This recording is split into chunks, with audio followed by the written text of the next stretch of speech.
5টা মহিলা আসছে। মহিলা আমাকে বলছে একটা কানের জিনিস দেখ। আমি কানের জিনিসটা দেখাইছি, কয় যে এটা দিয়ে বিয়েতে করা যাবে না, আর খুব বেশি দাম হোক দেন, বাজেট দিয়ে তো কাজ হয় না। তখন আরেকটা জিনিস দেখাইলাম, দেখে প্রথম দিলাম যে এত 14,000 কত টাকা দাম, কয় এত টাকা নাই, আর কি কমে দেন। এইটা দেখেন তো, এইখানে যখন আমি ঢুকি একটা মহিলা ওইখানেই দাঁড়িয়েছে। ওইখানে দাঁড়িয়ে থেকে প্রথমে যা সিসিটিভিতে দেখলাম, আমি তো দেখি নাই, এইখানে দাঁড়িয়েছি। তুমি এইখানে দাঁড়াবো, তারপর কি হলো?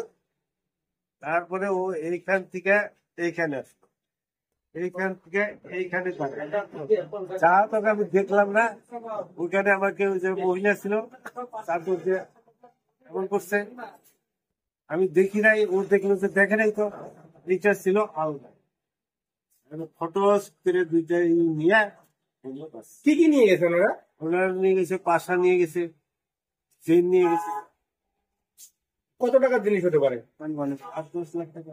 8-10 লাখ টাকা নিয়েছিল কি কিছু? না, টাকা তো সোনাই নিয়ে গেছিল। সেটা কি সোনার বার নাকি শুধু গহনা? সব গহনা। সঙ্গে সঙ্গে পুলিশকে জানালেন?